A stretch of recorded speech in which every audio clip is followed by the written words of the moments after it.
नमस्कार, मैं अश्विनी वानखड़े। कृषि जागरण में आप सभी का स्वागत है। क्विज कंपटीशन के आज के सवाल पर नजर डालेंगे, लेकिन उससे पहले रुक करते हैं हेडलाइंस की ओर।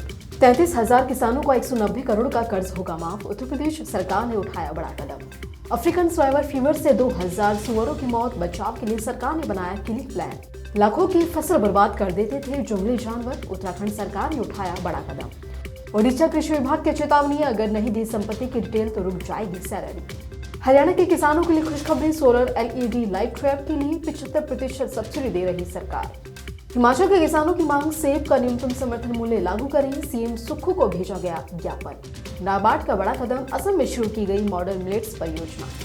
गोधन न्याय योजना के तहत महिलाएं बनी आत्मनिर्भर, खाद बेचकर लाखों में कर रही कमाई। बिहार में मछुआरों को नुकसान होने पर मिलेगा 4,500 रुपए का मुआवजा। ऊना में बनेगा आधुनिक तकनीकों से लैस देश का पहला dairy centre of excellence.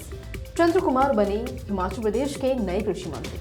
Punjab के कृषि मंत्री कुलदीप सिंह धालीवाल ने गांव में लगाए 19 लाख से भी अधिक पौधे। कहीं खाने को चारा नहीं तो कहीं ठंड से मर रही गाय। यूपी की गौशालाओं का रियलिटी चेक। रेडिशन टेक्निक से वैज्ञानिकों ने इजाद की 56 किस्में दमदार क्वालिटी के साथ मिलेंगी बम्पर पैदावार। फसल बीमा के दावों का कम भुगतान पाने वाले किसानों को राहत, 540 करोड़ का भुगतान करेगी सरकार। आइए विस्तार से खबरों की ओर रुख करते हैं। इस साल खरीफ का सीजन किसानों के लिए अच्छा नहीं रहा। किसानों को बाढ़, बारिश और सूखे ने जमकर नुकसान पहुंचाया है। किसानों की करोड़ों रुपए की फसलें बर्बाद हो गई हैं। लेकिन किसानों के साथ ये इस साल ही नहीं है। हर साल किसानों की फसल किसी न किसी आपदा की चपेट में आकर बर्बाद हो जाती है। किसान राज्य और केंद्र सरकार से कर्ज लेकर भरपाई करते हैं। अब इस राज्य सरकार ने भी आर्थिक रूप से कमजोर किसानों की मदद के लिए कदम उठाया है।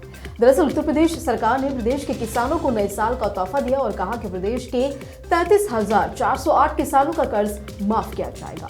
जानकारी के अनुसार राज्य कृषि मंत्री सूर्य प्रताप शाही ने बताया कि साल 2017 में योगी सरकार के बनने के बाद कैबिनेट में किसानों की कर्ज माफी करने का निर्णय लिया गया था। राज्य सरकार ने काफी किसानों के कर्ज भी माफ किए, लेकिन कुछ किसान छूट गए थे। अब उन्हीं किसानों का कर्ज माफ किया जा रहा है। प्रदेश सरकार ने 5 जनवरी को इस संबंध में बजट भी जारी किया है।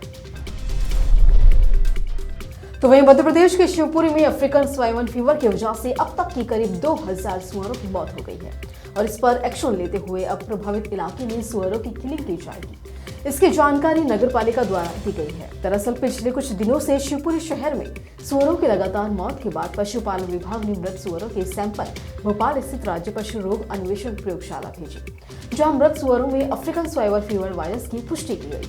पशुपालन विभाग के उप संचालक डॉक्टर तमोरी ने बताया कि इंसानों को इस बीमारी से घबराने की कोई आवश्यकता नहीं, क्योंकि अफ्रीकन स्वाइन फीवर बीमारी सिर्फ सुअरों में पाई जाती है। आम लोगों से अपील है कि अगर उनके आसपास के इलाकों में सुअरों की अप्राकृतिक मृत्यु हो जाती है तो तत्काल जिला कंट्रोल रूम पर सूचना दें। अफ्रीकन स्वाइन फीवर पालतू और जंगली सुअरों की अत्यधिक संक्रामक वायरस बीमारी है, जो कि गंभीर आर्थिक और उत्पादन हानि के लिए काफी जिम्मेदार है। फिलहाल अफ्रीकन स्वाइन फीवर के लिए कोई इलाज या वैक्सीन भी उपलब्ध नहीं हो पाया है। उत्तराखंड में जंगली पशुओं से किसानों की फसलों के बचाव के लिए एक बड़ा कदम उठाया गया है। दरअसल राज्य के मुख्यमंत्री पुष्कर सिंह धामी ने ये निर्णय लिया है कि जंगली जानवरों से खेती और बागवानी की सुरक्षा के लिए राज्य के पूर्ववर्ती जनपदों में फेंसिंग की व्यवस्था के लिए 130 करोड़ रुपए की धनराशि की व्यवस्था की जाएगी। इससे जंगली जानवर राज्य की सीमा में प्रवेश कर किसानों की फसलों को नुकसान नहीं पहुंचा सकेंगे। दरअसल अभी तक काफी संख्या में जंगली जानवर पड़ोसी राज्यों से प्रवेश कर किसानों की फसलों को नुकसान पहुंचाते हैं। उत्तराखंड में आने वाले समय में अमृत सरोवर की संख्याएं बढ़ाई जाएंगी। प्रदेश में मुख्यमंत्री ने 1200 और अमृत सरोवर बनाने का लक्ष्य दिया है। इससे जल की उपयोगिता का भी महत्व बढ़ेगा। राज्य सरकार का कहना है कि राज्य में पशुपालन पर भी विशेष ध्यान दिया जाएगा। इसके लिए 48,000 रुपए की धनराशि लाभार्थियों को दी जा रही है। तो वहीं कृषि, बागवानी और पशुपालन को भी राज्य में बढ़ावा दिया जाएगा। इसी के साथ सेब और कीवी के उत्पादन पर भी जोर दिया जाएगा, जिसकी समीक्षा खुद मुख्यमंत्री करेंगे। ओडिशा कृषि विभाग ने अपने कर्मचारियों को वार्षिक संपत्ति की डिटेल्स देने के लिए कहा है। साथ ही विभाग ने यह भी कहा कि जो कर्मचारी वार्षिक संपत्ति की डिटेल्स नहीं देंगे उनकी सैलरी को रोक दिया जाए। खास बात तो यह है कि राज्य सरकार ने निर्देश के बाद कृषि सचिव अरविंद कुमार ने ये निर्देश जारी किया है। उन्होंने कहा कि ओडिशा कृषि विभाग के सभी कर्मचारी 31 जनवरी तक अपनी वार्षिक संपत्ति की डिटेल्स जमा कर दें। अगर वे ऐसा नहीं करते हैं तो उनकी सैलरी रोक दी जाएगी। हालांकि ओडिशा सरकार ने सेवा आचरण नियम 2021 के तहत प्रदेश के सभी सरकारी अधिकारियों के लिए वार्षिक संपत्ति की डिटेल्स जमा करना अनिवार्य कर दिया है, लेकिन इसके बावजूद भी कई कर्मचारी अपनी संपत्ति की डिटेल्स अभी तक नहीं जमा कर पाए हैं। कृषि विभाग द्वारा जारी आदेश में कहा गया कि विभाग के प्रत्येक सरकारी कर्मचारियों को जनवरी साल 2023 के अंत तक HRMS पोर्टल में दिए गए प्रारूप में संपत्ति की डिटेल्स ऑनलाइन जमा करनी होगी। ऐसा न करने पर फरवरी साल 2023 के बाद से उनका वेतन रोक दिया जाएगा। खेती में केमिकल का इस्तेमाल लगातार बढ़ता जा रहा है और इससे फसल को नुकसान तो होता ही है, साथ में मिट्टी की सेहत पर भी काफी प्रभाव पड़ता है। और यही वजह है कि अब किसानों को दूसरे विकल्पों को अपनाने के लिए प्रेरित किया जा रहा है। इन विकल्पों में लाइट ट्रैप भी शामिल है, जो फसलों को बिना नुकसान पहुंचाए सारे कीटों को नष्ट कर देता है। ये कीटनाशकों का एक अच्छा विकल्प है, जिसे किसानों तक पहुंचाने के लिए सरकार का योजनाएं और जागरूकता कार्यक्रम भिजवाती है। और इसी कड़ी में हरियाणा सरकार भी किसानों को लाइट ट्रैप लगवाने के लिए प्रेरित कर रही है। कृषि विभाग की ओर से किसानों को सोलर LED लाइट ट्रैप की खरीद पर 75% अनुदान दिया जा रहा है। आपको बता दें कि सोलर LED लाइट ट्रैप एक सौर ऊर्जा से चलने वाला उपकरण है और इस उपकरण में सबसे ऊपर सोलर प्लेट लगी होती है, जिसके नीचे लगी बैटरी को दिन के समय चार्ज किया जाता है। इस उपकरण में एक इलेक्ट्रिक ब्रैकेट भी लगा होता है, जिसके ऊपर कई छोटे छोटे बल्ब भी लगाए जाते हैं। हिमाचल प्रदेश के बागवानों की समस्याओं को लेकर हिमाचल किसान सभा जिला कुल्लू ने मुख्यमंत्री सुखविंदर सिंह सुक्खू को DC कुल्लू के माध्यम से ज्ञापन सौंपा है, जिसमें प्रदेश के बागवानों की समस्याओं को हल करने की मांग की गई है। हिमाचल किसान सभा के राज्य महासचिव होतम सिंह सोखला सहित जिला कुल्लू के पदाधिकारियों ने DC कार्यालय पहुंचकर यह ज्ञापन सौंपा है। राज्य महासचिव होतम सिंह सोखला ने इस दौरान प्रदेश सरकार से मांग की है कि सेब के लिए न्यूनतम समर्थन मूल्य तय करके कानूनी तौर से लागू किया जाए, जबकि विदेश से आने वाले सेब पर 100% आयात शुल्क लगाया जाए। उन्होंने यह भी मांग की है कि यूनिवर्सल कॉटन को अनिवार्य किया जाए और साथ में खाद और दवाइयां सस्ते दामों पर किसानों को उपलब्ध करवाई जाए। मुख्यमंत्री को भेजे गए ज्ञापन में किसान सभा ने मांग की है कि सेब से जुड़े सभी तरह के उत्पादों और उपकरणों से GST हटाई जाए और प्रदेश में सरकारी CA स्टोर का निर्माण किया जाए और निजी CA स्टोर को मर्ज किया जाए। अंतर्राष्ट्रीय मिलेट्स वर्ष 2023 को लेकर national bank for agriculture and rural development ने उत्तर पूर्वी राज्य असम के विभिन्न जिलों में मिलेट्स उत्पादन को बढ़ाने के लिए कई पहल की शुरुआत की है। और इसी कड़ी में डॉक्टर CV रत्नावती, भारतीय मिलेट्स अनुसंधान संस्थान हैदराबाद के निदेशक विंसेंट MD, SBI गुवाहाटी के CGM Rajesh Bora, general manager central bank of India BC बोरा, असम कृषि आयोग के सदस्य और अन्य गणमान्य अतिथियों ने श्रीमंत शंकरदेव कला क्षेत्र में नाबार्ड द्वारा आयोजित मिलेट्स डे में हिस्सा लिया। इस कार्यक्रम में प्रदेश भर से करीब 250 किसानों ने भी हिस्सा लिया। कार्यक्रम में नाबार्ड के चीफ जनरल मैनेजर नवीन ढिंगरा ने कहा कि नाबार्ड राज्य सरकार की असम मिलेट मिशन के लक्ष्यों पर फोकस होकर काम कर रहा है और साथ ही AMM का उद्देश्य राज्य की आबादी, विशेष रूप से महिलाओं और बच्चों की पोषण से जुड़ी जरूरतों को पूरा करना है। छत्तीसगढ़ शासन की महत्वाकांक्षी गोधन न्याय योजना के सकारात्मक परिणाम लगातार दिखाई दे रहे हैं। कोरबा जिला स्थित ग्राम पंचायत कोरे के भगवती स्वयं सहायता समूह की महिलाओं ने गोठान में 1187 क्विंटल वर्मी खाद बनाकर और उसे बेचकर 4,65,304 रुपए की कमाई की है, जिससे कि महिलाओं की आर्थिक स्थिति काफी मजबूत हो गई है। अब वर्मी खाद से लाभ अर्जित कर ग्रामीण महिलाएं खुश हैं। गोधन न्याय योजना के सफल क्रियान्वयन के लिए योजना की लगातार समीक्षा भी की जा रही है और इसके साथ ही अधिकारियों द्वारा क्षेत्र का दौरा कर योजना के लिए कार्यों की मॉनिटरिंग भी की जा रही है। यही वजह है कि अब जमीन पर काम दिखने लगा है और महिलाओं की आमदनी में भी वृद्धि की है। CEO जिला पंचायत नूतन कुमार कंवर ने बताया कि गोधन न्याय योजना से शहरी और ग्रामीण लोगों को गोबर बेचकर आर्थिक लाभ भी दिया जा रहा है। किसानों को फसल नुकसान का मुआवजा देने के लिए सरकार की ओर से PM फसल बीमा योजना चलाई जा रही है, लेकिन मछली पालक किसानों के नुकसान के लिए ऐसी कोई बीमा योजना नहीं चलाई गई है जिससे मछली पालन करने वाले किसानों को नुकसान होने पर इससे कोई राहत मिल सके। अब इस बात को ध्यान में रखते हुए बिहार सरकार की ओर से राज्य में मछली पालक किसानों यानी कि मछुआरों के लिए राहत से बचत योजना नाम से ये योजना चलाई जा रही है। इसके तहत किसानों को 4,500 रुपए का मुआवजा दिया जाएगा। इसके लिए राज्य सरकार की ओर से मछली पालक किसान यानी कि मछुआरों से आवेदन मांगे गए हैं ताकि उन्हें राहत पहुंचाई जा सके। इस योजना में आवेदन की अंतिम तारीख 31 जनवरी साल 2023 निर्धारित की गई है। इस योजना के तहत मछली पालकों को प्रतिबंधित महीनों में हुए नुकसान के भरपाई के लिए राशि प्रदान की जाती है। आपको बता दें कि बिहार में साल के 3 महीने जून से अगस्त तक मछलियों को पकड़ने में मनाही है। ऐसे में इन महीने में मछली पालकों को राहत राशि प्रदान की जाती है। देश में दूध उत्पादन बढ़ाने के लिए डेयरी सेंटर ऑफ एक्सीलेंस बनाने की कवायद तेज हो गई है।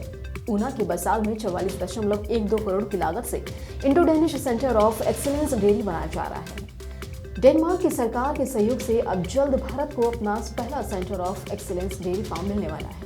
ये centre of excellence dairy farm Himachal Pradesh के ऊना स्थित बसाल में बनाया जा रहा है। लगभग 44.12 करोड़ की लागत से तैयार होने वाला ये डेयरी फार्म आधुनिक मशीनरी और रोबोटिक तकनीक से लैस होगा, जहां गायों से दूध निकालने से लेकर साफ सफाई, गोबर उठाना समेत सारे काम रोबोट और मशीन द्वारा किए जाएंगे। डेनमार्क सरकार के सहयोग से बनाने वाले centre for excellence dairy farm में किसान और पशुपालकों को ट्रेनिंग के साथ साथ अच्छी नस्ल की गायें उपलब्ध करवाने और दूध उत्पादन बढ़ाने की योजना है। इसके लिए राज्य सरकार भी 12.92 करोड़ रुपए खर्च कर रही है। तो वहीं हिमाचल प्रदेश के ऊना जिले के बसाल में बनने वाले पशुपालन विभाग के Indo Danish dairy centre of excellence के निर्माण की तैयारियां तेज हो गई हैं। इस प्रोजेक्ट को गति प्रदान करने के लिए डेनमार्क की बायोग्री और तकनीक फर्म से कंसल्टेंट हेलेस कॉमन भी हिमाचल विजिट पर हैं। हेलेस कॉमन ने पशुपालन विभाग के तमाम अधिकारियों से मुलाकात की और इस प्रोजेक्ट से जुड़े तमाम तकनीकी पहलुओं पर चर्चा की। इसी मीटिंग के दौरान हेलेस कॉमन ने बताया कि ऊना के बसाल में बनने वाले सेंटर ऑफ एक्सीलेंस में डेनमार्क की ओर से 200 गायें भी उपलब्ध करवाई जाएंगी। हिमाचल प्रदेश में आखिरकार 1 महीने बाद मंत्रिमंडल का गठन हो गया है। इस बार प्रदेश की बागडोर मुख्यमंत्री, उप मुख्यमंत्री सहित 7 मंत्रियों को सौंपी गई है। हालांकि इस बार मुख्यमंत्री संसदीय सचिव की संख्या भी 6 कर दी गई है, जिससे कि प्रदेश में अब भी मंत्रियों के साथ साथ सीपीएस भी बड़ी भूमिका निभाएंगे। आपको बता दें कि हिमाचल प्रदेश में कैबिनेट गठन में 7 मंत्रियों में से 4 विधायकों को पहली बार कैबिनेट में शामिल किया गया है और इसके अलावा वरिष्ठ नेताओं को भी बड़ी जिम्मेदारियां सौंपी गई हैं। आपको बता दें कि हिमाचल प्रदेश में कृषि और वन मंत्री चंद्र कुमार को बनाया गया है। साल 2022 विधानसभा चुनाव में कांग्रेसी नेता चंद्र कुमार ने 6ठी बार चुनाव में जीत दर्ज की है। साथ ही उनके बेटे नीरज भारती भी 2 बार विधायक रह चुके हैं। आपको बता दें कि चंद्र कुमार ने साल 1971 से एक आजाद उम्मीदवार के रूप में चुनाव लड़ा था और उसके बाद से उन्होंने कांग्रेस को ज्वाइन किया और तब से ही वे लगातार चुनाव लड़ते आ रहे हैं। पंजाब सरकार राज्य में हरित और स्वास्थ्य वातावरण बनाने के लिए निरंतर प्रयास कर रही है। पंजाब के ग्रामीण विकास और पंचायत मंत्री कुलदीप सिंह धालीवाल ने कहा कि राज्य सरकार ने राज्य के गांवों में 19,44,000 पौधे लगाए हैं। उन्होंने बताया कि मनरेगा योजना के तहत वन विभाग के सहयोग से अब तक 19,44,000 पौधे रोपे जा चुके हैं। साथ ही उन्होंने कहा कि इस अभियान के तहत जहाँ फलदार और फूल वाले पौधे लगाए गए हैं, वहीं 1,02,000 मोरिंगा औषधीय पौधे भी लगाए गए हैं। उन्होंने कहा कि पौधों की बढ़ती मांग को पूरा करने के लिए इस अभियान को बड़ी सफलता बनाने के लिए वन विभाग के समन्वय से मनरेगा योजना के तहत कुल 170 नर्सरी तैयार की गई है। तो वहीं प्रदेश को हरा भरा बनाने के लिए मियावाकी तकनीक पर आधारित मिनी वनों के निर्माण पर भी जोर दिया जा रहा है। इस पहल के तहत जहां गांवों के लोगों को रोजगार मिलेगा, वहीं परियोजना पर्यावरण को स्वच्छ और हरा भरा रखने में भी मददगार साबित होगा। धालीवाल ने आगे कहा कि मनरेगा योजना पंजाब के ग्रामीण मजदूरों के लिए वरदान साबित हो रही है। उन्होंने बताया कि इस वित्तीय वर्ष में योजना के तहत कुल 1,065 करोड़ रुपए खर्च किए गए हैं। उत्तर प्रदेश में एक तरफ आवारा जानवरों की वजह से किसान बेहद परेशान हैं और इस कड़कड़ाती ठंड में छोटा जानवरों से अपनी फसल को बचाने के लिए दिन रात खेतों की रखवाली करते रहते हैं। वहीं दूसरी तरफ उत्तर प्रदेश के कई जिलों में गौशालाओं का भी हाल बेहाल है। छोटा जानवरों को पकड़कर इन गौशालाओं में रखा तो जाता है, लेकिन इन गौशालाओं में गोवंशों का सही हाल नहीं है। उत्तर प्रदेश में रायबरेली में 33 अस्थायी गौशालाएं ग्रामीण क्षेत्र में है, जबकि एक अस्थायी गौशाला सोलन के नगर पंचायत में है। जिले में 5 बृहद गौ संरक्षण केंद्र भी हैं और पूरे जिले में 18 कांजी हाउस ग्रामीण क्षेत्र हैं। एक कांजी हाउस रायबरेली के शहरी क्षेत्र में स्थित है, जबकि कान्हा उपवन में 5 केंद्र बने हुए हैं। पूरे जिले में करीब 15,000 से ज्यादा संरक्षित गोवंशों की संख्या है और बीते 6 महीनों में करीब 500 से ज्यादा गोवंशों की मौत हो चुकी है। क्रॉप साइंस की मदद से फसलों का बेहतर उत्पादन करना आसान हुआ है। वैज्ञानिकों का मानना है कि खेती में न्यूक्लियर और रेडिएशन तकनीक का इस्तेमाल करके न सिर्फ फसल उत्पादन को बढ़ाया जा सकता है, बल्कि उपज की गुणवत्ता में भी सुधार लाया जा सकता है। इन तकनीक से उपज का भंडारण करने में भी काफी मदद मिलेगी। फिलहाल भाभा एटॉमिक रिसर्च सेंटर के वैज्ञानिकों ने रेडिएशन तकनीक से अलग अलग फसलों की 56 वैरायटियां इजाद की हैं, जिनसे व्यावसायिक खेती की जा सकती है। ये अच्छी क्वालिटी की उपज और ज्यादा पैदावार लेने और साथ ही खाद्य सुरक्षा सुनिश्चित करने में मददगार साबित होगी। जानकारी के अनुसार national association for applications of radio isotopes and radiation industry के सेक्रेटरी पीजे चांडी ने बताया कि किस जगह कौन सी किस्म की खेती करनी चाहिए, इस बारे में जानकारी का अभाव होने से खेतों का उत्पादन कम हो जाता है और बाकी कारणों से भी फसल में नुकसान की संभावनाएं बढ़ जाती हैं। राजस्थान के बाड़मेर में किसानों की शिकायतों का समाधान निकालते हुए केंद्र सरकार ने एक अहम फैसला लिया है। कृषि मंत्रालय की एक उच्च स्तरीय बैठक में बाड़मेर जिले के पात्र किसानों को 311 करोड़ रुपए के बजाय 540 करोड़ रुपए की फसल बीमा दावों का क्लेम दिया जाएगा। जानकारी के लिए बता दें कि राजस्थान का बाड़मेर केंद्रीय कृषि राज्य मंत्री कैलाश चौधरी का संसदीय क्षेत्र है, जहां पिछले दिनों फसल बीमा के दावों का कम भुगतान मिलने के कारण किसान असंतोष देखने को मिल रहे थे। जानकारी के मुताबिक किसानों की फसल में हुए नुकसान का भुगतान खरीफ 2021 से लंबित पड़ा है, जिसे अब कृषि मंत्रालय ने चुकाने का निर्देश दे दिया है। कृषि मंत्रालय की उच्च स्तरीय बैठक के बाद कृषि राज्य मंत्री कैलाश चौधरी ने बताया कि भविष्य में फसल बीमा के दावों का क्लेम भी मिलाकर राशि का एक मुश्त भुगतान सीधा किसानों के खाते में ट्रांसफर कर दिया जाएगा। इस मीटिंग में बाकी राज्यों को महाराष्ट्र की तरह न्यूनतम समर्थन क्लेम नीति बनाने की भी सलाह दी गई है, जिससे कि किसानों को फसल में हुए नुकसान का सही भुगतान मिल सके। और आज एफटीपी ऑर्गेनिक के क्विज कंपटीशन में आपके लिए सवाल है कि भारत में किस वर्ष के दौरान गेहूं के उत्पादन में बेहद बढ़ोतरी हुई। और आपके ऑप्शन है नंबर 1 1966, नंबर 2 1972, नंबर 3 1988 और नंबर 4 2003। तो देरी किस बात की, फटाफट से आप हमें इसका जवाब आपकी स्क्रीन पर दिख रहा है मोबाइल नंबर 8800023204 पर SMS कर बताएं और जीतें एफटीपी ऑर्गेनिक के डिस्काउंट कूपन और ढेरों इनाम। इसी तरह की अन्य खबरों के लिए जुड़े रहिए कृषि जागरण के साथ। धन्यवाद।